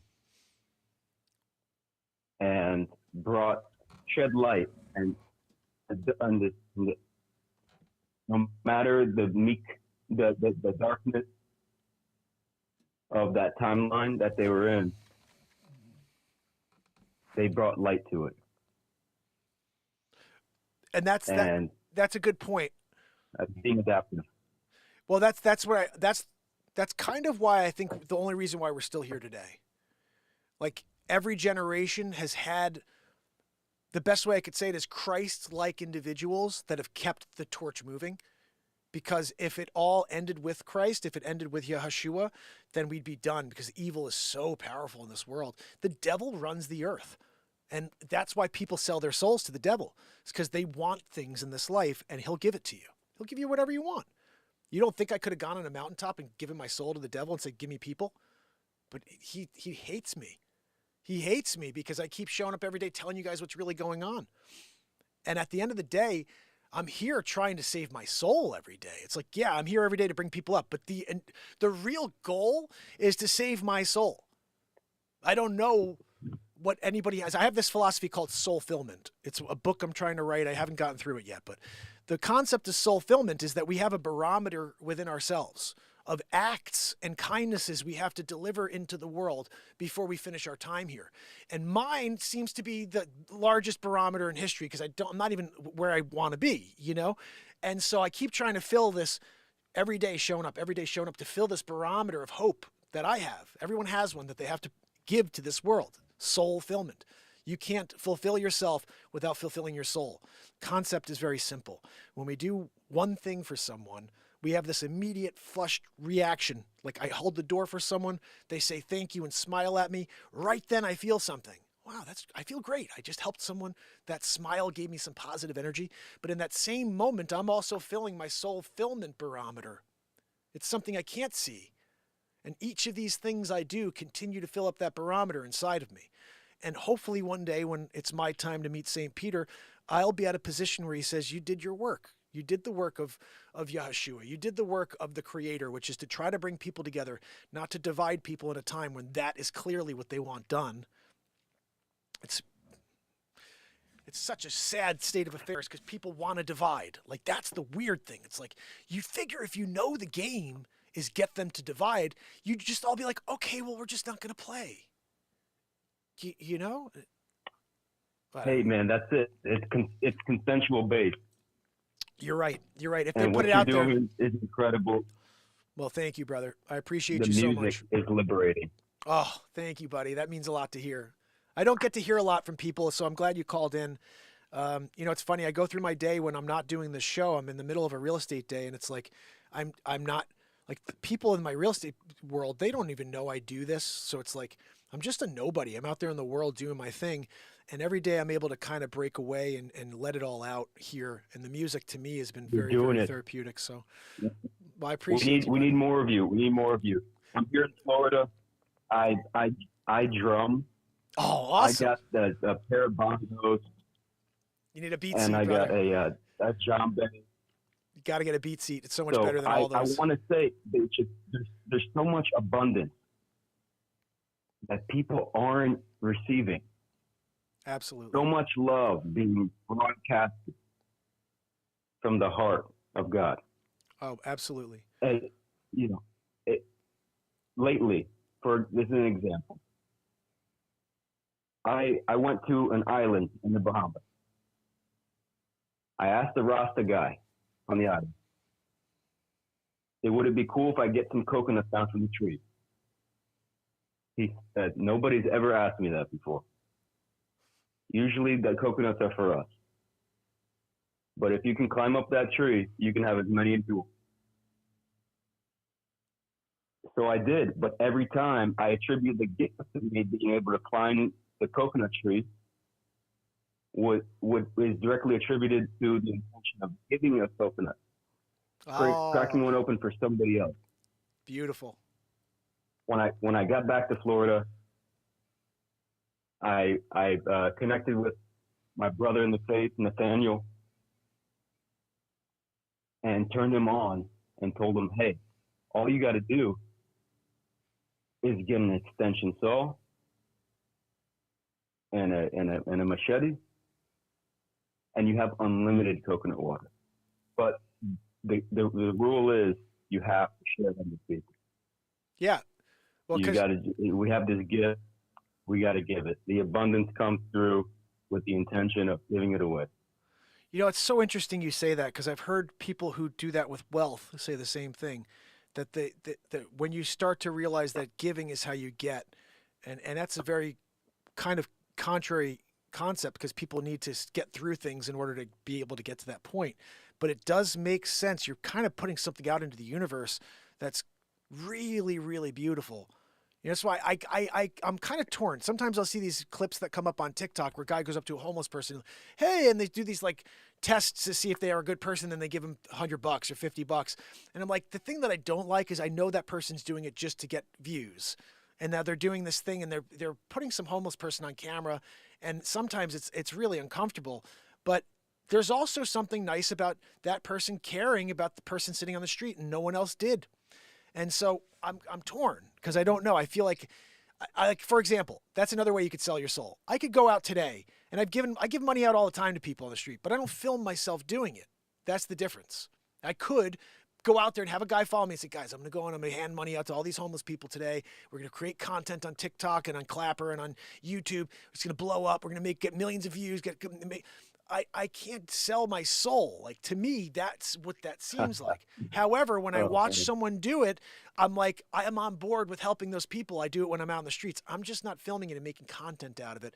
I'm making content out of, like you said, celebrity impressions. And to me, it's about creating something of my own rather than using someone else's suffering as a way to get views. And that's what it is. Think about that. Guys, you could go up to someone with no leg and just go up and talk to them on camera. And because that person's suffering, now you have that negativity thing that people connect to and millions of views. So using someone's suffering to get viewership is cringe. That's the best way. You're right. It's cringe. And who's really watching, you know? If we know how great our reward is and we have the one true viewer, what is there to gain from millions of, scrollers? Yeah, no, I think that's the very good point. Is you want to make sure you're doing especially if you're a content creator, you want to create content that you're passionate about, and whether or not people are going to connect with it or not is if it does it make you tick. Like, what are you doing it for? I take these news stories and I do them because I have fun doing it. Like, I'll do this Hilaria Baldwin thing. I think it was so much fun. Like, I want to do more stories like that where people are so stupid in this world today and no one's calling them out. I'm like, and I know that's kind of negative in a weird way, but it's comedy. To me, it's just comedy. And getting into this chasing history, I'm really excited about it, especially since you gave me a couple of really cool topics here, Gianluca. This is going to be very exciting. So I'll get the Dead Sea Scrolls going. I'll get the Essenes and see if we can get some more on that, because it sounded like people think Jesus may have been part of that sect. And that could be a whole really cool chasing history episode. I'm going to also look in after the show. Glory to God for your gift. Glory to God for your gift for always keeping it light. Thank you, buddy. Thank you very much. And that's super classic with the Hilaria bit. Hilarious. And it needs to be called out. Some things just need to be called out. Yeah. Now there's people calling things out that they would have never been calling out in the past. So exactly. Right now, it's a great time. Well, that's a good point. The calling out thing is funny because I find I'm not very good at it. Like, in general, if someone does something to my face, I'm just like, I see them for who they are type of thing. My wife is really good at calling people out. So she'll call people out right to their face, and I'm like, I wish I had more of that quality. But I would say comedically, I have no problem doing it. I can't do it with a malicious intent. That I have a very hard time doing. But I am very much appreciating the fact that you've been tuning in, buddy. And I really hope, and this is the thing. It's medicine. Laughter is medicine. It sure is. It's funny. I always said, Hilaria Baldwin and Elizabeth Warren kind of rhyme. I could probably do a little something about her too with being Indian. That's hilarious. Did you find the show because of the 1775 Bible? Yes. Yes. That's cool. That's cool. My wife turned me on to the show. That's awesome. See, I'm like, wow, this music is great, man. Wow, thank you so much. It means a lot, because I keep thinking we have a new subscriber, A Plays, who comes in when she can, and she said something that it really took it to heart and it made me happy to hear and see. She said, "Came for the Bible, staying for Mark Inspires." And I was like, that's the whole point here, is whatever way the good Lord gets you here, the thing that they've been hiding most for the last 5 years, that's what you should be staying for, not for the Bible. The Bible's going to come out. I'm going to bring that Bible out all the time, randomly, but you're here for the music. You're here for the comedy. You're here for the truthful, inspirational content that happens daily. So the fact that you're on board with that, buddy, means the world to me. Thank you so much. Hey, it's an honor. It's an honor to be on the phone. Thank you for taking my call. Oh, man. I'm going to change the title. I'm changing the title. I'll say John Luke called in for, and is it Jean? It's the Gian. Gian. One word. Luca? John Luca. John Luca. I'm sorry. I was calling you John Luke. John Luca. Very cool. I'm going to see if I could put this up there so if anybody does catch this feed, they can hear our conversation. It's a real pleasure to speak with you and to hear from you, especially with a couple of assignments to see if I could get started on here for Chasing History. I'm really hoping for you guys to provide me with other thoughts. Hey, look into the the burning of the Alexandria Library and all the books that disappeared after that. Oh. Like that would be a cool one as well. I think I should do. So anything like that you guys would have an interest in. I think because I said this a few months back, I really want to do the things that I'm passionate about, but there's so many things I'm passionate about. So if you guys tell me what you're into, I'll just make content about that stuff because I'll be passionate about it. But I'm like trying to figure out what to make content about. So like the more you guys share and interact with the show, the better the show's going to get because I'm going to be giving you what you ask for. That's why we do the songs live in the moment because I'm like, I don't know what to write tonight. What do you guys want to hear? What's that? Yeah, I love the Asians, and the contribution of the community is key. Absolutely. I'll be the Asians. We're talking about keeping the bone marrow clean, keeping the pineal clean. They were doing a lot of praying, fasting. They were actually referring to the pineal? Yeah, they referred to the pineal. I have a 1568 Bishop's Bible. And it's hard to read. But I think if we got some other people that got a few of these, the hard to read things, this algorithm has no idea how the Old English, how to translate the Old English. That's a very good point. It's not paying attention to Old English. It's not. It's actually doing a great job of understanding the different slang words that we use in the current time, but it's definitely not training its algo on 1775 or 1568 content. I love that idea. And I really do love doing the Old English reading. And I don't know how to read Old English per se. I'm just like, it's just some words change and it's like, man, I got to somehow in real time switch those. Sometimes I'm horrible at it. But most times I'm able to make that adjustment and just read a little slower. And so I'm really looking forward to the Apocrypha, which is 1560. It's probably right before that your St. John's Bible. But that's awesome. Where did you get that Bible?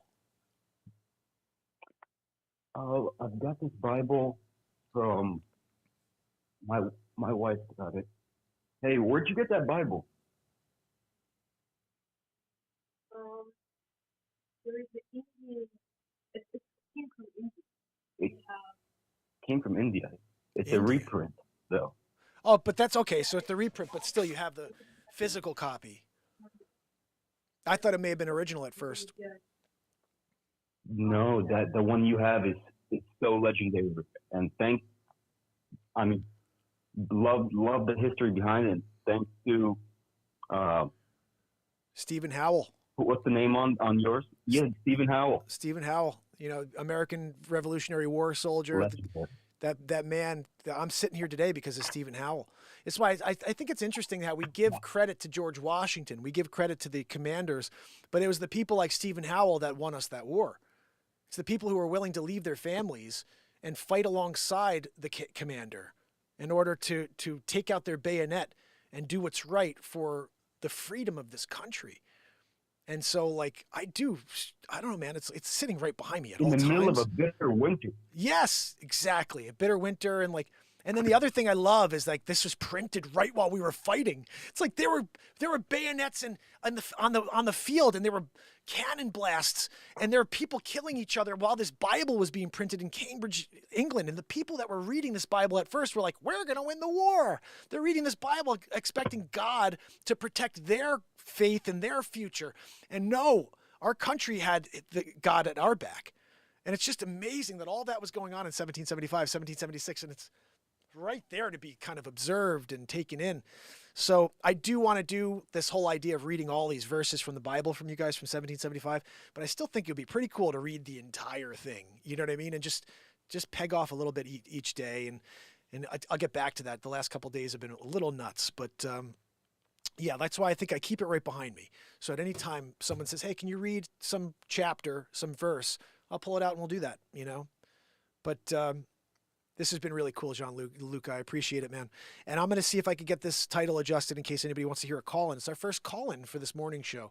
I thought it'd be pretty cool to do this, guys. Just open forum. Anybody has any questions or talk about topics like this, like Gianluca did, this is what the show is for. It's for us to connect and to finally do it together instead of me just broadcast at the screen for the last 5 years.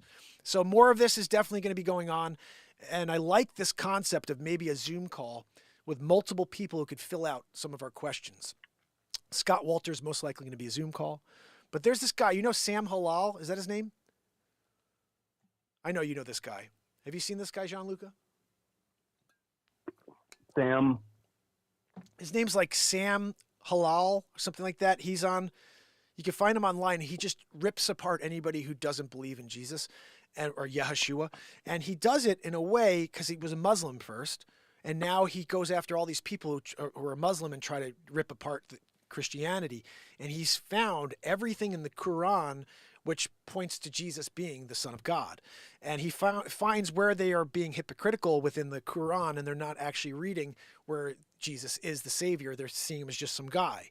But they'll also consider Mary to be the greatest woman of all time. He's like, well, then if Mary's the greatest woman of all time, the only sacred woman ever, why is her son not? And they won't believe what's right in front of their eyes. So he's brilliant. Have you seen this guy? Oh, I believe I have. And I went on the way to Italy 3 months ago. I was flying Turkish Airways. They have the Quran available to read. Oh, really?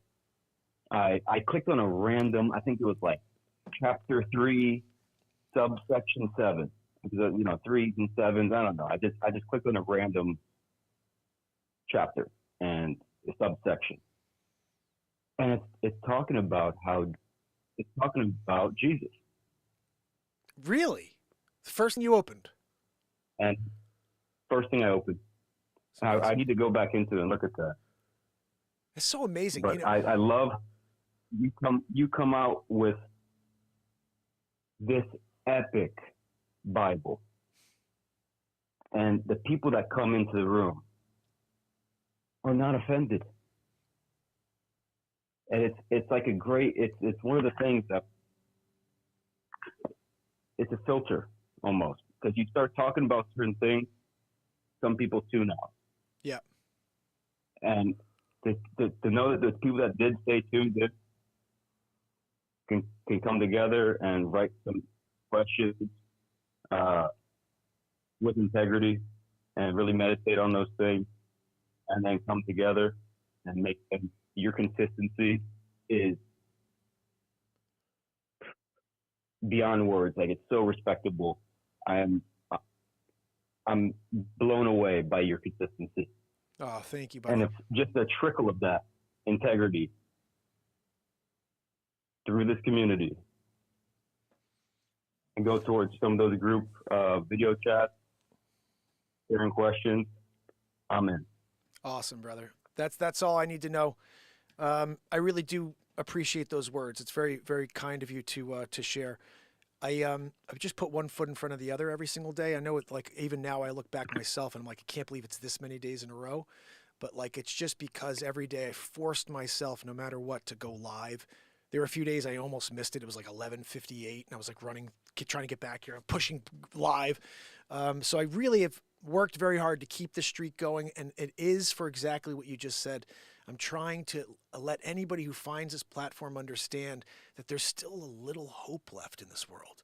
And if I could provide that in just the form of showing up, whatever comes out of me that day, I don't know because I don't have a script, but if just the idea of seeing Mark Inspires or Mark Pyres is live again gives you that little bit of jolt, like, okay, yeah, I got this crappy day ahead of me. But if he could show up again today with 3 kids, married, and he's a real estate agent, he doesn't even get paid to do this. I can do whatever the heck I got going on in my life. And that little bit of hope is what we are missing in this world. So it means a lot to hear you say that. And I can't wait to see you in the chat with everybody. And Joanna Maynard's giving you a thumbs up. I think we had, guys, if you haven't subscribed to Joanna yet, please do that. She's awesome. She's also a creator. Backass you can subscribe to too. That's it. I roast coffee down here. Importing roasters, espresso machines, pasta machines, pizza ovens. I want to send Joanne some coffee then, bro. You want to send Joanne some coffee? I roast coffee every week. Do you really? I'll send you guys some coffee. Yeah. Dude, do you understand? Like, it's funny. My wife, I got a Jura. You know the Jura machines? Jura. I'm sure you know what those are. Of course. So I love coffee, okay? But like, I would never buy a $2,500 coffee machine. It's just stupid. But we have Facebook Marketplace, you know? So like one day I'm just like, for like a month, I'm looking at Juras and seeing all these different models, $600, $500. And then I see this guy puts one up for $200. and it's like a Jura 60, I think a C60, I think it is. And so I'm like, all right, it doesn't have any of those crazy cool like displays where you can see a picture of a coffee you're getting, but it's a Jura. So I send a message to the guy and I said, hey, look, I love coffee. You know, he goes, I don't. He's, you know, I'll sell it to you. So I meet the guy, and so we're talking, and he says, you know, it's so funny. He goes, I'm a real estate agent with Berkshire Hathaway as well in Rye, New York. And I'm like, no way. I'm with Berkshire in New Canaan, Connecticut. No way. Yeah, so we connected. We both work for the same company as realtors. And he goes, my partner and I, you know, he doesn't drink coffee, and I don't drink coffee. We live in an apartment, like this smaller apartment. He's like, it's taking up all the space. He's like, so I just want somebody who could appreciate it to have it. I'm like, well, you found the right guy, buddy. Like, so every day I make 2 coffees. I make one in the morning, and then when I get through that, right before the show, I make my second coffee about 5 or 6 o'clock in the afternoon. And so, and I'm a bean guy. I don't like ground coffee. I'm like you. Like, if I'm going to make my coffee, I want to grind it right before I make it, you know? And something it's interesting. I think we should be connecting outside of you're sending some to Joanne, but I want to find someone that I could trust to get coffee beans from because my wife has alerted me there's a lot of bad coffee out there with mold and things that could cause health issues and brain decay and Alzheimer's from like moldy coffee. And I was like, man, I got to find like an organic source or somebody I could trust that's making fresh coffee. So there's so many things that we're connecting on right now, my friend. So many things. Oh, Joanna says she grinds her beans. She uses distilled water. These are all good ways to get the best coffee. Distilled water, I think, right? Is that the best way to get it? You know, I'm a technician at heart. And there's so many deals out there. If you look for it, I mean, America, so much value. It needs to be rebuilt and refurbished. And sure. I'm in the business of restoration. Oh, cool. And many years, let's say decades, of neglect can be made right within a short period of time. For sure. You renovate homes or cars? What do you do? What do you restore? It's espresso machines. Oh wait, you restore espresso machines? That's what you work on? Yeah, my pop started in '83 down here. Dude, that's freaking amazing. Like we got to do an episode on that. Can we do that one day? We'll get you on for Zoom and we'll bring in some videos and show some pictures and show it off. Like I think that's awesome. I'd love to have that on the show. I already got half-pound bags. Dude, that's so awesome. That I'm ready to send out sample. Unbelievable. What kind? Where do you get whoever wants to get the sample? I'm so down. I want everybody to try this stuff. That is amazing. Well, you got a customer in me, buddy, because I show up here every day with a full cup of coffee ready to go. So morning and evening. So I would love to. And then the other thing I'd love to do. Shoot me an email. gsolutions.tv. gsolutions at, you know what? I don't have a pen with me. If you could send me a note, either you can't send one, I don't think to this, but my email is really easy. It's just mp@markpyers.com. And then also I could send you, if you did want to, I could send you my address too. The other thing I was thinking is I want to start helping people like you and other small businesses like the BeatSeat, my invention, to create awareness. You know, my new thing is, and as someone who owns drums, have you seen the BeatSeat yet? Have you seen like what it can do? Oh my gosh, I have not. Oh, dude. Okay, so basically anything you're hearing me play, I'm sitting on that drum. This is basically it right here. That's my feet. You could make it sound like a drum kit with your feet, but it's the only drum you could sit completely upright and play with your hands and feet at the same time. So the other thing that's pretty cool for drummers, because you sound like you play percussion more than guitar, is it has unlimited tones. So wherever you hit it sounds different. And so you've got like tom-toms, you've got like, it to me, and I'm not trained percussionist, I'm just a BeatSeat player, it sounds like a 7 to 10 piece drum kit. And there's nothing, no pedals, it's just a box. But it's the shape of my box. It's the design of the box. I spoke to an engineer and he goes, what you did is you created an auditorium for your percussion. So wherever you hit, it's providing different tone frequency range. And so the bigger thing is we've learned it's a sensory therapy drum for those with autism. So now, like you, with trying to see if you can create awareness about coffee, which I think we should try to help you do here, is I have to find everybody with autism on planet Earth and let them know about the BeatSeat. Because I saw a child who was 6 years old transform right in front of my eyes. My wife and I went in and we brought a BeatSeat, And the nurses from the hospital, from St. Vincent's Hospital, said, look, we have this kid who doesn't connect to anything. He's like 6. He never smiles. He's in his weird state. And we'll put him on and see what he does. So I brought the BeatSeat. They put him in. They had this, what's kind of cool about the BeatSeat. They have this, it's like a wheelchair, but it's not, where you could sit in it and stay upright, but there's room in the middle. So the BeatSeat goes right in the middle there. So they were able to kind of sit this kid up, and he still had access to the BeatSeat. He's hitting it with his hands. And before you know it, they showed him how to do it. His face changed. He smiles from ear to ear. And I kind of passed my wife as I looked up at her, and the nurses are crying. And I'm like, what is going on? They said, you don't understand. This kid is never connected to anything. We've tried every tool we have. And in that moment, I was like, forget musicians. This is not for musicians. This is for people with a special need. It's sensory therapy. And then this whole concept of everywhere you hit it sounds different. That means everywhere you hit it feels different. And for someone with a sensory issue, for autism, this is the most powerful drum there is. And so now I'm like, awareness, making phone calls. I think what I'm going to do tomorrow morning is it will be just cold calling special needs and autism centers to talk about the BeatSeat. I think that would be a pretty cool episode, just to see. And most people have been very receptive to it when they hear that I have a patented product that could change a child's life or a young adult's or an adult's life.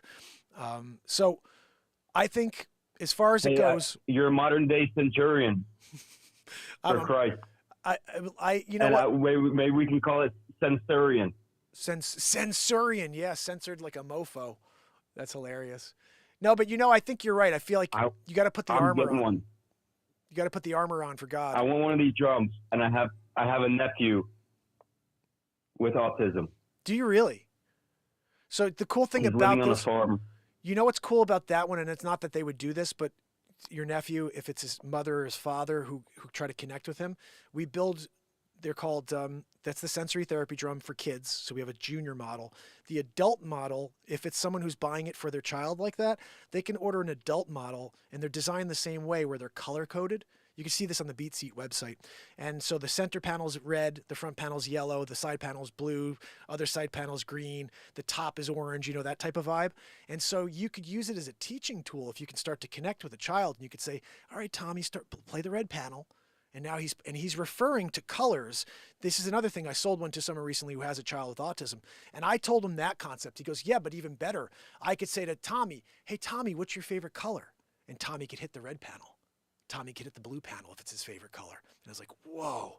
And so these little ways to connect with your child become possible with a drum that has 6 different colored panels, and you could use it as a teaching tool as well as the most powerful drum and frequency response percussion drum there is.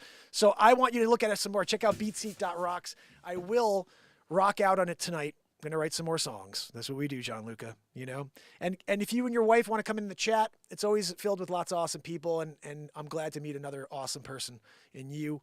And like I said, let's get more of the G Solutions conversation going. If we can do a piece on you guys. And I appreciate if you do send some coffee to Joanne. I may steal it from her because she just wheezes, and I'll drink the hell out of it. And then I'd be promoting you too about looking forward to tuning in tonight.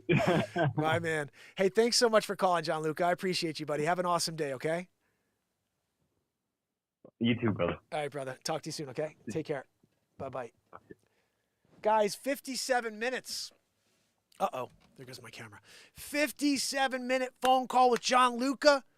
That was an awesome conversation, too. I'm actually more excited about the fact that he's roasting coffee than I am about the Essians. Like, I'm pumped about the Essians thing. I'm like, yeah, we're going to go do a story on the Essians. And Jesus, is he part of the Essians or not? And wait a second, you make your own coffee? I love coffee. Oh, that was so cool. So I appreciate that call in. And I want you guys to take advantage of this. I talked to Joanna a few weeks back about having her on maybe for a Zoom, and we could talk about any topics at all. Love to see if we could have a chat. But same type of thing. If you are someone who frequents the show and you have something you want to say or something you want to ask, that phone number is there for you. And tomorrow morning, see if you could call. Could theoretically even do it during the night shows. Like I don't want it to be off limits. I want to be open and available for you guys to have conversations when we're on the air. So, new feature of the show, unlocked. Live calls, And this is the concept here, right? You take some information or you take a curiosity and then you try to see if you could answer that curiosity or provide some information for that curiosity. So I will be looking into the Essenes. I will be looking into the Dead Sea Scrolls, and we will be continuing chasing history. If you guys haven't seen the newest episode or the first episode about Gilgamesh, it is up on the channel right now. I'll give you the link real quick. And then I will be working on another one for you, probably about the Essenes or the Dead Sea Scrolls. Man, we have so much stuff to talk about. So much stuff to talk about here. Where is it? That D.B. Cooper episode was pretty fun the other day. I was thinking about it. With this new green screen concept where I can make news stories, I could take any of these old stories I've already done and just drop them. So I may do that. It takes a lot of time to make those, but still, it's... I like it with the video moving in the background. Here is the episode. It's called Chasing History, Epic Tale of Gilgamesh, King of Sumer. I don't know if that's a good title or not. Not sure. I should start requesting better titles from you guys so we can see if we get more views. We'll buy coffee from John Lucia. Oh my goodness. Now I get it. Now it's making sense to me.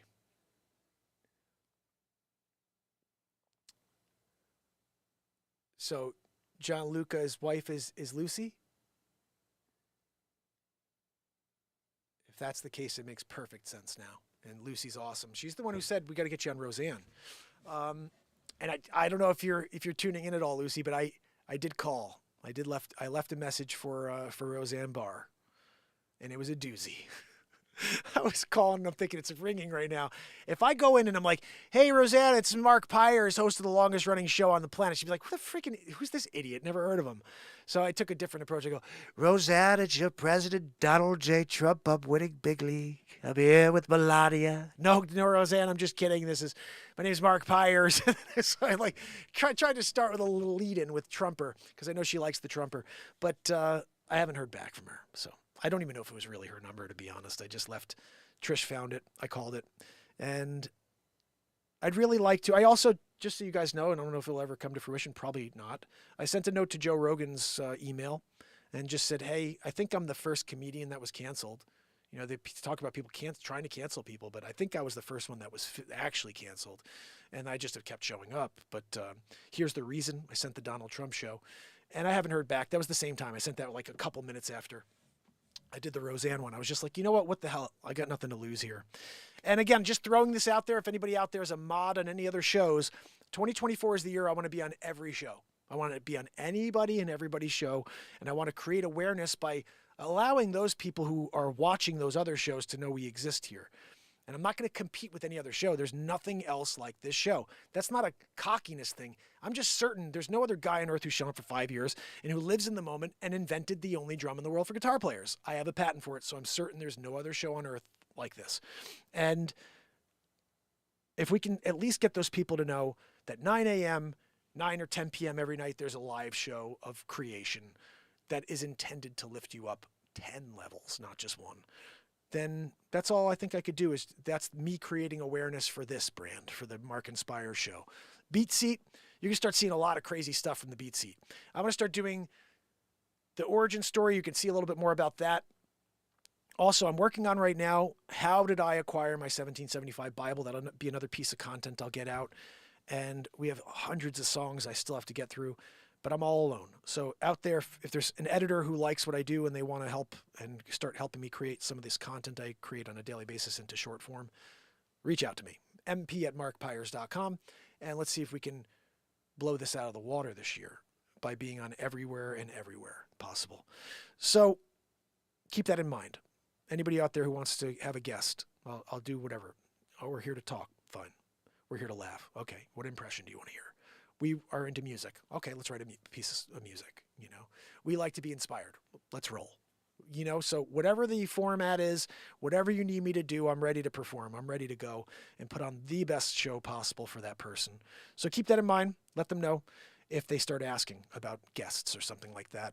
And don't be afraid to offer it to somebody because I wouldn't think about it. I have to come out here to put on a show every day.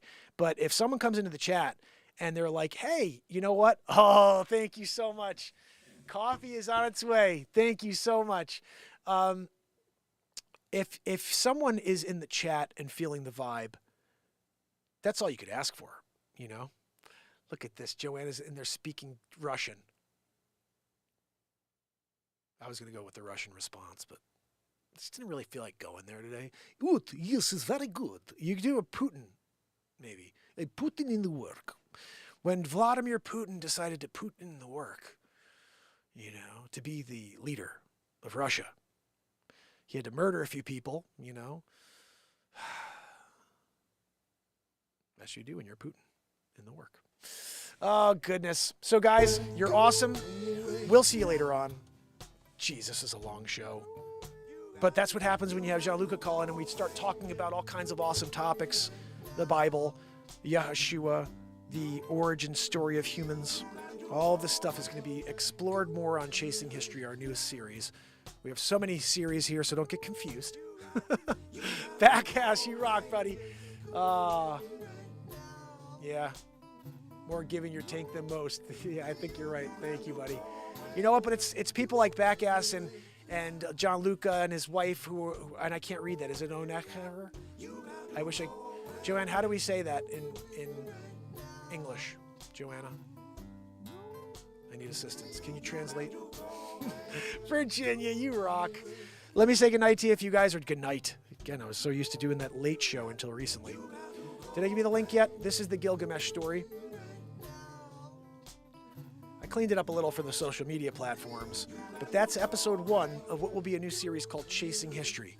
The idea is 5 to 10 minutes most, and the full scope of these stories while you have a visualization going on behind you, video representation of the story.